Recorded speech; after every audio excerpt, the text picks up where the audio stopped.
하나님께서 이스라엘 백성들을 애굽에서 인도하여 내신 이후에 하나님께서는 가나안 땅, 약속의 땅으로 바로 인도하시지 아니하시고 하나님께서는 시내산으로 인도하셨습니다. 시내산은 가나안과는 반대 방향에 있죠. 시내산에 와서 한 11개월 5일 동안 거의 한 1년 가까이 하나님께서는 그곳에서 이스라엘 백성들을 양육하십니다. 그리고 그들에게 법을 주시죠. 이것은 무엇을 의미하냐면 하나님께서 이스라엘 백성을 그냥 단순히 한 민족으로서 그들과 관계하시겠다라는 어떤 그런 의미를 넘어서서 하나님은 하나의 나라로서 민족을 넘어서 하나의 나라로서 하나님께서는 그 기틀을 세워나가시는 그런 모습을 우리가 보게 된다는 것입니다. 그것을 위해서 하나님께서는 법을 주셨다는 거예요. 그 내용이 레위기와 그리고 우리는 신명기에서 볼 수가 있는데 그 모든 법들은 바로 이 가나안 땅에 들어가서 그들이 살아야 될 그 규례들, 지켜야 될 규례들에 대해서 하나님께서 미리 주신 그런 규칙들이라는 것이죠. 그런데 그런 모든 그 규칙과 그런 법 가운데에서 특별히 하나의 제도로서 주신 것이 바로 이 도피성 제도라는 거예요. 이 도피성 제도라는 것은 무엇이냐면 바로 이스라엘 사람들이 그곳에서 살아갈 때에 실수로 사람을 죽이는 경우가 생길 수가 있죠. 그렇게 고의가 아닌 실수로 일이 벌어졌을 때 그 원법에 의하면은 생명을 죽인 자는 생명으로부터 갖게 되어 있어요. 고대 근동법이 그렇지 않습니까? 눈에는 눈으로, 이는 이로. 그래서 거기에 합당한 바로 그만큼의 그 심판을 받게끔 그렇게 고대 근동법이 되어 있는데 이것은 이스라엘에게 주신 하나님의 법에도 그것은 예외가 아니었죠. 특별히 이제 살인을 저지른 자의 경우에는 하나님께서 반드시 그 친족을 통해서 피해 보복을 하게끔 그렇게 법이 되어 있었는데 거기에는 그것이 어떤 이유로 그것 사람을 죽이게 되었는가에 대한 이유는 없어요. 그렇기 때문에 고의로 죽인 사람이든지 또 임의로 죽인 사람이든지 피해 보복자가 나타나서 죽일 수가 있는데 뭐 고의로 죽인 사람이 죄를 졌기 때문에 죽는 거야. 뭐 그것은 그에 대한 정당한 대가라고 말할 수 있지만 그러지 못하고 실수로 그렇게 했을 경우에 얼마나 억울하겠습니까? 그런 일을 방지하기 위해서 하나님께서는 특별한 법을 제정하신 거예요. 바로 그것이 도피성 제도라는 것입니다. 원래 그런 일이 있을 경우에는 어디로 피하게끔 되어 있습니까? 하나님의 제단 가운데로 나아가게 되어 있어요. 출애굽기 21장 13절로 14절을 보면 그렇게 말합니다. 만일 사람이 고의적으로 한 것이 아니라 나 하나님이 사람을 그의 손에 넘긴 것이면 내가 그를 위하여 한 곳을 정하겠다고 말씀합니다. 그 한 곳이 어디입니까? 바로 제단이죠. 그런데 만약에 그 사람이 그리로 도망할 것인데 사람이 그의 이웃을 고의로 죽였으면 너는 그를 내 제단에서라도 잡아내려 죽이라고 그렇게 말을 합니다. 그러니까 고의로 죽인 사람에 대해서 반드시 심판이 나가는데 그렇지 못할 경우에는 하나님께서 피할 길을 예비해 주셨는데 거기가 제단이었다. 근데 여러분 잘 아시는 것처럼 이동할 때야 성막이 그 군중 가운데 있었기 때문에 쉽게 나아갈 수가 있지 않았습니까? 근데 이제 가나안 땅에 들어와서 이제 땅을 분배하다 보니까 여러분 잘 아시는 것처럼 가나안 안에만 땅을 분배받은 것이 아니죠. 요단 동편에도 땅을 분배받았습니다. 자, 그렇게 분배받다 보니까 더군다나 우리가 지난주에 배웠던 것처럼 성막이 어디 있었다고 그랬죠? 바로 에브라임 지파의 실로라는 지역에 성막을 세웠다고 이렇게 말씀드렸어요. 왜 거기다 세웠냐면 중앙이기 때문에, 중심부이기 때문에 사방에서 나오기 좋게끔. 그래서 절기 때마다 사람들이 나가야 됐기 때문에 그렇게 중앙에다 세웠는데 문제는 이렇게 부지 중에 사람을 죽였을 경우에 이 사람이 그 피해 보복자를 피해서 도망하기에는 그 근처에 있는 사람은 얼마든지 쉽게 나아갈 수 있겠지만은 멀리 북쪽 뭐 아셀 지파라든가 납달리 지파라든가 이런 데서부터 또 아니면 남유다의 저 끝에 뭐 시몬 지파라든가 아니면 요단강 전편에 있는 뭐 루벤이나 가시나 므낫세 지파에서 거기로 나오기에는 너무 거리가 멀었다라는 거예요. 그러니까 오다가 죽을 수도 있는 거죠. 그래서 하나님께서는 이러한 것을 미리 방지하기 위해서 처음에 모세 때에는 요단 동편에 먼저 세 지파가 그 땅을 분배받았기 때문에 그때에 모세를 통해서 세 곳에 그 도피성을 만들도록 합니다. 그리고 이제 요단 서편으로 넘어와서 가나안 땅에 들어와서 여호수아가 그 땅을 정복하고 나서 분배한 이후에는 하나님께서는 이곳에도 똑같이 도피성을 세 군데에 지정을 하셔서 그래서 어디서든지 쉽게 이런 억울한 피해가 당하지 않도록 나아갈 수 있도록 이렇게 만들었다라는 겁니다. 지도로 보면 나와 있죠. 그래서 그 장소를 모두 6군데 만드는 요단 서편에는 납달리 지파의 갈릴리 게데스, 그리고 에브라임 지파의 세겜, 그리고 유다 지파의 헤브론 땅에다가 이렇게 3개의 성읍을 세웠고 그리고 요단 동편에는 루벤 지파의 베셀, 그리고 갓 지파의 길르앗나못, 므낫세 지파의 바산골란, 이렇게 세 지정, 6군데의 그 성읍을 지정해서 그것을 도피성으로 삼아서 정말 억울한 피해가 당하지 않도록 그렇게 만드셨다는 겁니다. 이 성읍은 누구가 살고 있는 성읍이었냐면은 레위 지파의 성읍이었어요. 여러분이 잘 아는 것처럼 레위 지파에게는 땅을 분배했다고 그랬습니까? 안 했다고 그랬습니까? 안 했다고 그랬어요. 왜 그랬을까요? 왜 그들에게는 땅을 분배하지 않았을까요? 그것은 하나님께서 레위 지파를 통해서 각 지파에 가서 하나님의 말씀으로 그들을 다스리기를 원하셨기 때문에 하나님께서는 그들에게 지파, 땅을 분배하지 아니하시고 각 지파에 흩어져서 48개 성읍에 흩어져서 살게끔 했다라는 거예요. 그래서 그곳에서 그곳 이스라엘 백성들을 하나님의 말씀으로 다스리게끔. 그래서 하나님께서 원하셨던 것은 바로 그렇게 하나님이 다스리는 그런 나라를 원하셨기 때문에 레위 지파를 흩으셔가지고 그와 같은 일을 했다라는 거죠. 바로 그 가운데 그 48개 성읍 가운데에서 6개의 성읍을 택해서 도피성으로 만드셨다라는 거예요. 자, 그런데 오늘 이 말씀을 보면서 특별히 이 도피성으로 들어갔을 때 도피성으로 들어간 사람은 일단 그곳에 들어가면 재판을 받게 되어 있습니다.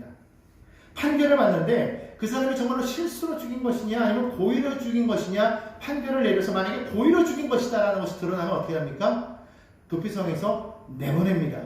도피성에서 나가는 즉시 그는 피해 보복자에 의해서 죽임을 당하게 되어 있고 그때 피해 보복자에 의해서 죽임을 당하는 것은 죄로 인정하지 않았어요.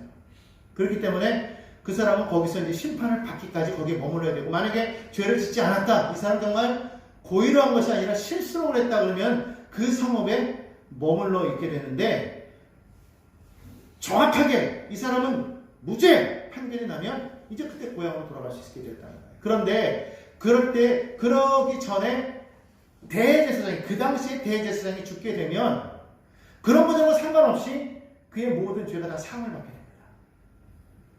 그래가지고 고향으로 돌아갈 수 있게 되는 거예요. 그걸 우리 뭐라고 말하냐면 대속이라고 해요. 그 사람의 죄를 대신해서 대제사장은 원래 중재하는 역할을 하는 사람 아닙니까? 하나님 앞에. 바로 그런 역할을 그가 죽음으로 인해서 그가 지었던 모든 죄가 다 사함을 받았다. 이것은 고의로 저지른 사람에 대한 얘기는 아닙니다. 실수로 인해서 이렇게 피하게 된 그 사람들을 위한 것이죠. 이제 그렇게 법을 만들었다는 거예요. 이 말씀을 보면서 저는 이제 몇 가지로 오늘 말씀을 나누고자 하는데 오늘 도피성에 피할 수 있는 사람은 어떤 사람이었다고 말하고 있습니까? 실수로 죄를 저지른 사람. 그러니까 첫 번째로 우리가 보고자 하는 말씀은 뭐냐면 이것이 뭐 실수냐? 아니면 고의냐? 한번 따라할까요? 실수냐? 고의냐? 요즘 우리 세대를 가리켜서 보통 뭐라고 말하냐면 네노람불의 시대다 그렇게 말을 해요. 네노람불 무슨 말인지 아시죠? 모르시는 분을 위해서 해석을 하자면 내가 하면은 로맨스고 남이 하면 불륜이라는 말이에요. 갑자기 사자성어인지 알고 이렇게 막 고상해 보이는데 들어보면 못하네요. 쉽게 말하면 나는 내가 하면 다 괜찮아. 다 오케이.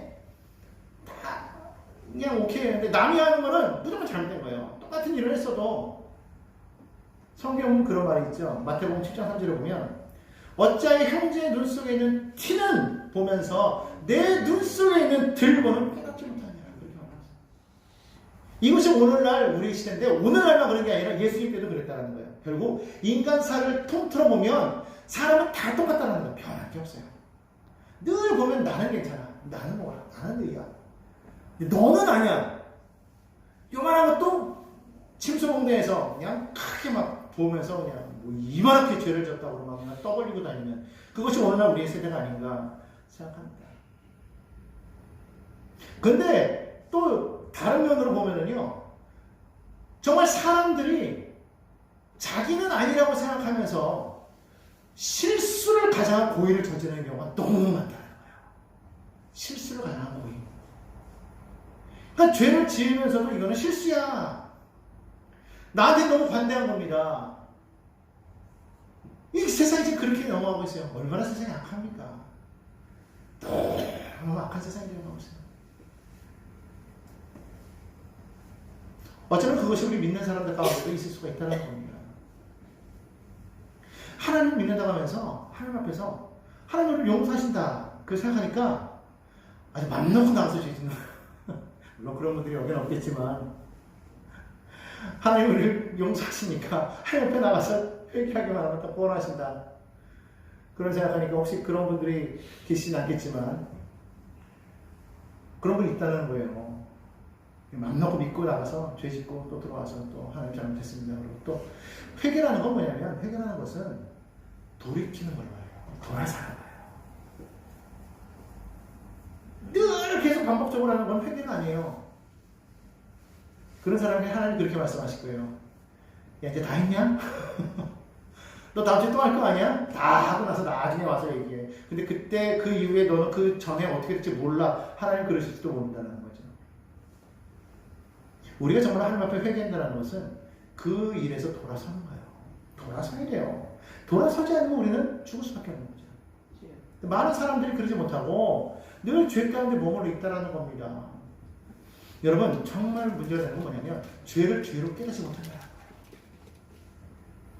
죄를 죄로 깨닫지 못한 사람은 이미 어떤 사람이냐면 이미 그 마음의 양심의 화인을 맞아서 이미 심판 가운데 떨어진 사람을 말합니다. 여러분 그런 사람들이 예수 믿는 사람들 안에 있다는 것이 얼마나 여러분 이것이 큰 문제가 되는지 아십니까? 예수를 믿는다고 말하지만 사실은 믿는 게 아니죠. 예수를 이용하는 겁니다. 그게 얼마나 큰 죄인지 몰라요. 그렇기 때문에 여러분 우리가 정말 하나님의 온전히 믿는다고 한다면 정말로 내 안에 예수의 마음이 늘 언제나 흘러넘쳐야 된다는 거예요. 항상 예수로 살고 예수로 죽는 그런 삶이 되어야 된다는 말입니다. 우리가 항상 하는 말과 생각을 바라보면 그 사람이 지금 뭐에 빠져 있는지를 알 수가 있지 않습니까?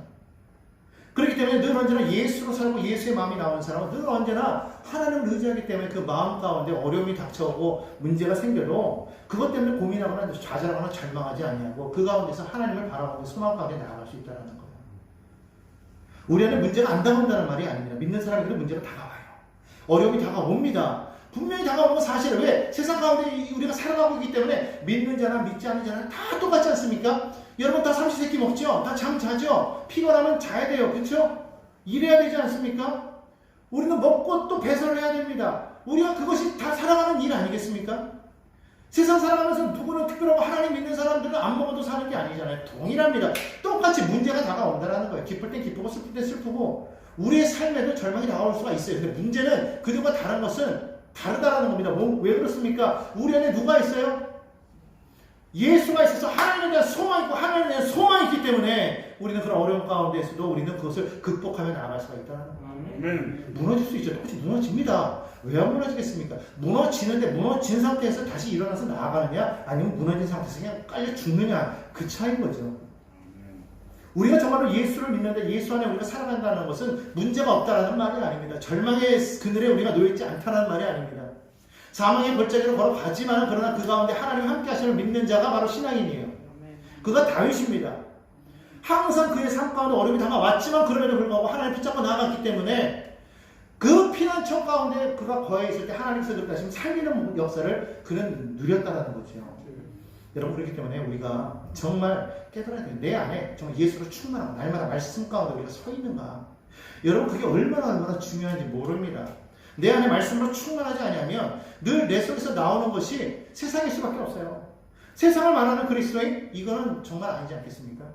그렇기 때문에 늘 언제나 우리 스스로를 점검해와서 내가 나를 알아요. 남이 나를 아는 것은 어려워요. 그러나 나는 나를 알기 때문에 내 안에 있는 예수를 온전히 증거할 수 있는 그런 믿음의 삶. 그래서 날마다 예수와 더불어 살아가는 삶.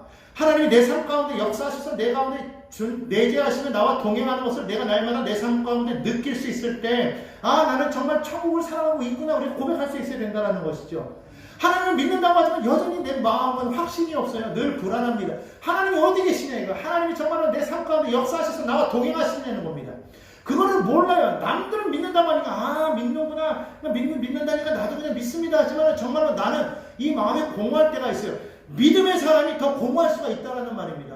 왜? 하나님을 나는 믿는다고 하지만 실제로 나는 안 그런데 저 사람은 뜨거운데 나는 안 그러니까 내 마음속에 자꾸 공허함이 생기는 거죠. 정말 하나님이 계시는가? 어쩔 때는 그 마음이 나로 하여금 나는 하나님께 사랑받고 있지 못한 거 아닌가? 나는 구원받지 못한 거 아닌가? 그런 마음을 생각할 때도 있다는 겁니다. 여러분 절대로 그게 아니에요. 내가 지금 다른 것을 생각하고 있기 때문에 그래요. 여러분 안에 하나님의 말씀으로 채우기 바랍니다. 하나님께서 여러분들에게 많은 것을 주시기를 원하는 겁니다. 하나님은 이미 우리를 위해서 많은 것을 예비하고 계신다는 것을 여러분 잊지 마시기 바랍니다. 그것이 있는데 어떤 사람에게 주시느냐? 하나님을 사랑하는 자, 하나님을 믿는 자에게 주셨다는 거예요. 오늘 이것을 우리가 정말로 믿고 하나님을 사랑하고 하나님과 동행하며 나아갈 때 여러분 삶 가운데 놀라운 은혜와 축복이 넘쳐나게 되는 것을 여러분 믿으시기를 바랍니다. 실수하지 말아라. 그러나 실수할 때 있다. 그러나 고의적으로 행하지 말아라. 오늘 이것을 분명히 주님이 말씀하고 계신다는 것을 잊지 마시고 정말로 믿음 안에 사십시오. 믿음 안에.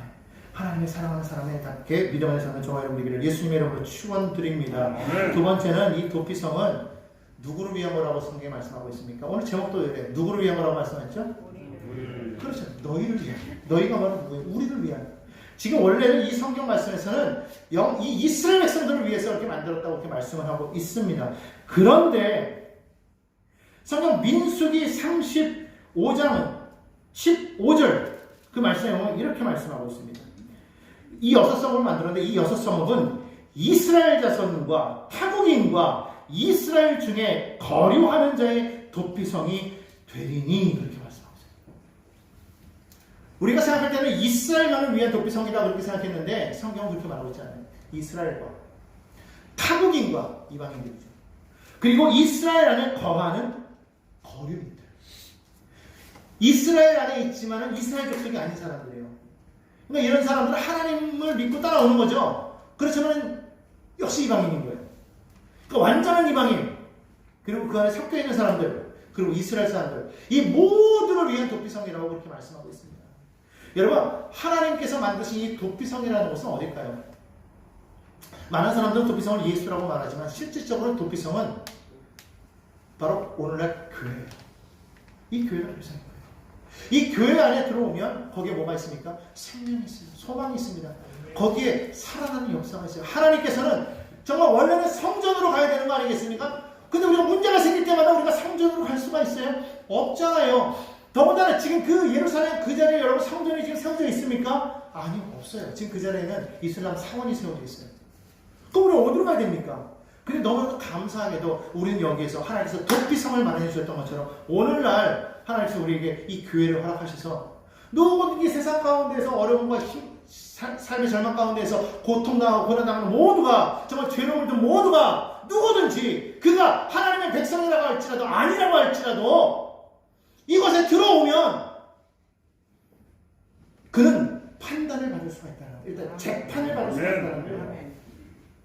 근데 만약에 재판을 받았을 때 죄가 있다고 하면 어떻게 된다고요? 쫓겨나. 그럼 죽어. 근데 너무 놀라운 게 뭐예요? 그 과정 속에서 대제사장이 죽으면 어떻게 된다고요? 그 안에 들어온 사람들의 죄가 사해져. 예수님이 우리의 참된 제사장이셔서 이미 2000년 전에 우리를 위해서 죽으셨을 때 그 십자가에 달린 그 죽음은 과거, 현재, 미래 모든 사람들의 그 죄악을 단번에 해결하시는 그런 대속의 죽음인 것을 우리는 믿으시기 바랍니다. 그 예수가 이건 계시기 때문에 누구든지 이곳에 들어오면 심판을 받아야 되는데 놀랍게도 뭐가 이루어졌다고요? 죄사함이 이루어진 거예요. 그래서 누구든지 그 예수를 주로 신하면 그가 어떻게 되리라? 멸망치 않고 영생을 얻고 나와서 하나님의 자녀가 되는 권세를 얻게 될 것이다. 할렐루야! 그러니 여러분 정말 이 가운데 오신 여러분들은 누구 때문에? 예수님 때문에 이미 우리는 영생을 얻은 자예요. 이미 하나님께서 그 하나님의 사랑하는 자들에게서 위하여 예비하신 것은 성경 뭐라고 말하고 있습니까? 눈으로 보지 못하고 귀로 듣지 못하고 마음으로 깨닫지 못하여도 하나님 그 사랑하는 자들을 위해서 예비하신 것이 있다고 말씀하고 있습니다. 여러분 그렇기 때문에 하나님을 사랑합니까? 그러면 이미 여러분을 위해서 하나님께서는 영생 복락의 천국을 예비하셨을 뿐만 아니라 이 땅을 살아가면서 동시에 하나님께서 여러분을 위해 예비하신 것이 있다는 거예요. 아멘. 우리는 그걸 말하고 나아가는 거예요. 근데 성경 뭐라고 말하고 있어요? 눈으로 보이지 않는데요. 귀로 들리지 않는데요. 마음으로 깨달아지는 게 없대요. 손에 잡히는 게 없대요. 그러니까 자꾸 절망하는 건데 절망하지 말라는 겁니다. 왜? 하나님의 약속의 말씀을 붙잡고 나아가라는 거예요. 왜? 그 말씀은 생명력이 있어서 좌우의 날성검보다 예리하여 우리의 혼과 육과 관념과 골수를 찔러 쪼갠다는 말씀하고 있지 않습니까? 살리는 역사가 있어요. 하나님의 말씀은 우리를 새롭게 합니다. 그렇기 때문에 날마다 우리가 말씀 가운데 우리가 거해서 우리가 날마다 교회 안에 나오는 이유가 바로 거기 있는 거예요. 왜 우리가 교회에 나옵니까? 교회 안 나와도 되잖아요. 원칙적으로 말하면 하나님의 나라, 하나님의 성전이 어디 있습니까? 너희 마음에 있다고 말하고 있지 않습니까? 그럼 마음에 있으니까 얼마든지 우리는 밖에서도 예배 드릴 수 있고 우리는 다 뭐 가정에서도 드릴 수 있고 다 드릴 수 있잖아요. 요즘 뭐 인터넷이 잘 되는데 얼마나 좋아요. 그런데 왜 우리는 일로 나와야 되냐는 거예요. 그 당시에도 마찬가지죠. 어디에 있든지 예배할 수 있어요. 그러나 절기 때는 다 성전으로 모였고 도피성은 그 따로 있었기 때문에 살려면 글로 나갈 수밖에 없었어요. 나와야 되는 거예요. 아멘. 나올 때 거기에서 하나님의 죄사함의 역사가 일어나요. 아멘. 그러나 우리는 어디서든지 예배 드릴 수 있지만 예배 자리가 됐을 때는 우리는 그곳에 나오는 이유가 뭐냐면 거기에서 우리는 완전한 사함을 받아야 가정으로 돌아갈 수 있다. 아멘. 여기서 사함 받아야 가정에 가서 예배할 수 있어요. 여기서 예배가 돼야 가정에서 예배하고 직장에서 예배가 되고 학교에서 예배가 내가 어디에서 있든지 거기가 예배처가 될 수가 있는 거예요. 여기가 무너져 버리면은 더 이상 우리는 어디서 예배해도 그 예배가 되지 않아요. 하나님 앞에 예배할 때 여러분 예배가 안 들어질 때가 있잖아요. 하나님 응답하지 않을 때가 있어요. 아무리 부르셔도 여러분 마음이 답답하고 절망감도 있지 않습니까? 참 희한하게 교회 와서 엎드리면 응답이 돼요. 여러분 그거 느끼지 않습니까? 자꾸 그러니까 사람들이 막 기도하려고 어디가 기도원으로 많이 가잖아요. 더 깊이 기도하려고. 그런데 사실은 더 깊이 기도하기 위해서 기도원으로 가지만 정작 중요한 교회가 바로 도피성 역할을 하는 것을 여러분 기억해야 된다. 아멘. 힘들고 어려울 때 교회에 나가야 돼. 엎드려야 돼. 기도해. 하나님 앞에 매달려야 돼. 그러면 하나님께서 여기는 너희를 위한 도피성이다. 너희를 위해 내가 이것을 마련했으니 누구든지 내게로 오라. 내가 너를 쉬게 하리라. 아멘. 할렐루야. 아멘. 할렐루야. 아멘. 여러분 그런 놀라운 역사가 우리 가운데 있게 되는 줄 믿습니다. 아멘. 바로 그럴 때 여기에서 이 교회 안에 들어와서 하나님 앞에 우리가 온전히 예배하면서 우리가 온전히 변화될 때 그 사람은 하나님이 기뻐하시는 그런 삶의 모습이 되어서 삶이 나가서 세상에 나가서 하나님의 그런 형상을 드러내는, 다시 말하면 하나님을 영화롭게 하는 그런 믿음의 백성의 삶을 살게 되는 거 아니겠습니까? 세상에 나와봤을 때 야 정말 하나님의 사람이었기 때문에 세상이요 우리가 나타나고 얼마나 기다리는지 몰라요. 성경에도 말하고 있지 않습니까? 모든 피조물이 고대하는 것이 뭐예요? 하나님의 자녀들이 나타나는 거라고 했어요. 하나님의 자녀들이 나타나 하나님의 영광을 비칠 때 그때 많은 만물들이 그걸 바라보면서 하나님의 영광 가운데 기뻐하는 거예요. 그런데 그것을 지금 하나님의 사람들이 못하고 있어요. 왜? 세상 속에서 빛을 다 잃어버렸기 때문에. 오늘 진정으로 하나님 원하시는 건 뭡니까? 세상 속에서 하나님을 먼저 반사해낼 수 있는, 여러분 달이 스스로 빛을 내지 못하지만 밤을 밝게 비추고 있습니다. 어떻게 이게 가능합니까? 태양빛을 반사하기 때문에. 오늘 우리 스스로 빛을 낼 수 없지만 나를 향해 그 빛을 쬐시는 그 예수 그리스도의 그 놀라운 영광을 내가 완전히 반사함으로 말미암아 하나님의 영광을 드러낼 수 있는 그런 삶의 모습이 될 때 많은 사람들이 우리를 바라보면서 하나님 살아계시는구나, 하나님께로 나오고 정말 그 나오는 과정 속에서 정말로 하나님의 그 놀라운 은혜를 받고 다 변화되어 새 사람 되고, 그게 천국이 발전해 나가는 모습 아니겠어요? 아멘.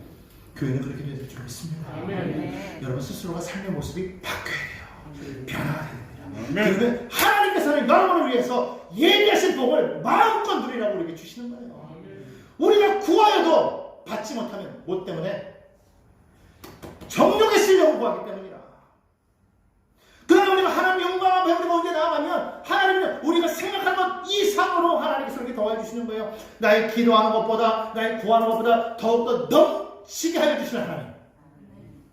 내가 생각하는 것보다도 더 많은 것을 아시고 내 입에 필요한 모든 것을 아사 나에게 채워주시는 그 하나님, 그 하나님이 오늘 이곳에 계십니다. 아멘. 그 하나님과 동행함으로 말미암아 여러분의 정말 여러분 삶에 어렵고 지치고 힘들어 피곤해 낙심해서 절망감에 무너질 때에 여러분 절망하지 마시고 주님의 은혜 아래로 나와서 날마다 하나님의 기적을 체험하고 날마다 여러분 삶이 정말 회복되는 놀라운 역사를 다 누리게 되시기를 예수님의 이름으로 축원합니다. 교회가 생명이에요.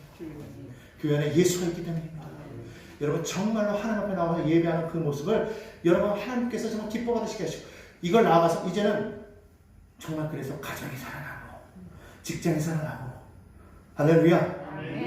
여러분의 모든 것이 하나님의 은혜 가운데 살아노는 역사를 이루게 되시기를 예수님의 이름으로 축원드립니다.